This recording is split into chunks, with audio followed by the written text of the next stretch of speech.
Many times when you do a thorough house cleaning, you uncover things that have always been there but have gone unnoticed. The election last November turned out to be a thorough house cleaning.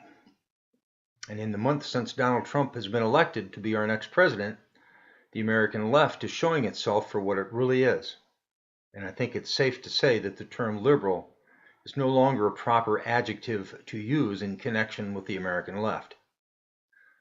The leaders on the left like to use that term, liberal, in a complimentary way to describe themselves, but that term harkens an individual with an open mind, an individual with a kind heart who wishes to see all people enjoy living the life of their own choosing. It's now clear to see that this isn't what our lefty leaders want. Unless you follow behind them in lockstep, they deem you to be deplorable. The leaders on the left also seem to like to describe themselves as progressive. That word also has a positive connotation. But progress is a relative term. Elevating yourself to the prestige and stature of a political leader is certainly personal progress. But I have to wonder, is making personal progress on the backs of others progressive, or is it oppressive? It's a certainty that every leftist government and every leftist organization throughout the entire world hold America and American values in contempt.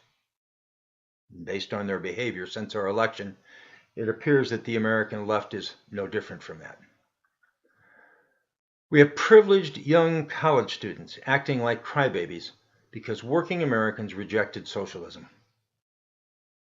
We have professors who are paid envious salaries to educate these students who don't just overlook this childish behavior, but actually encourage it and inspire it.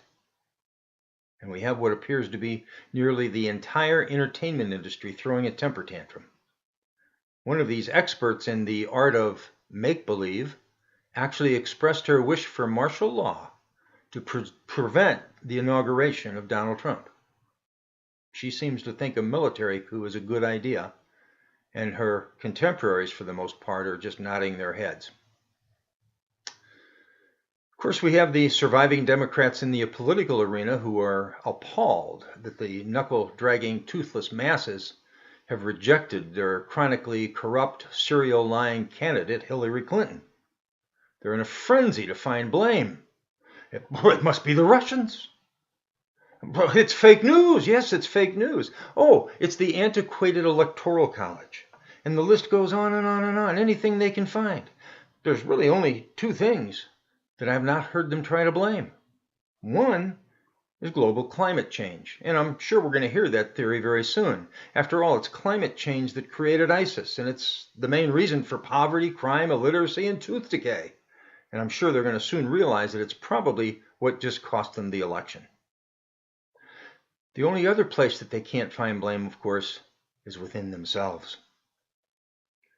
It couldn't be the fact that they presented a candidate so extremely flawed that she couldn't find a way to defeat Donald Trump in spite of a constant barrage of propaganda from the mainstream press that Hillary was a shoo-in.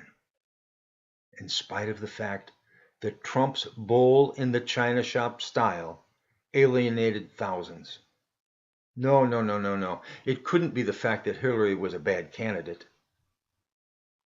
And it couldn't possibly be the fact that American voters had their fill of the movement towards socialism. You see, as flawed as the Hillary campaign was, the Democrats have lost much, much more than just the presidency. Over the last 8 years, they have lost way over 1,000 seats in Congress, state legislatures, and governorships. The Democrats are, of course, they remain solidly in control of all of the major metropolitan areas. They've been in charge of the inner city for 50 years and more. The decay, the corruption, the poverty, and the crime that's found is, of course, that's not their fault. Just like the failure in the recent presidential election, it can't be their fault. I mean, they have the solutions. Now, the left has never functioned very well with an opposing party. Worldwide, a single-party system is the norm in socialist countries.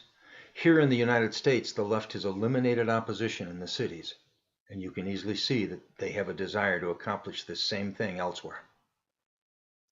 Too many of our elected and appointed officials, and this includes not just the Democrats, do not believe that you and I are capable of governing ourselves. They are what Orwell called the inner party. They are the elitists. They are intoxicated with their own power.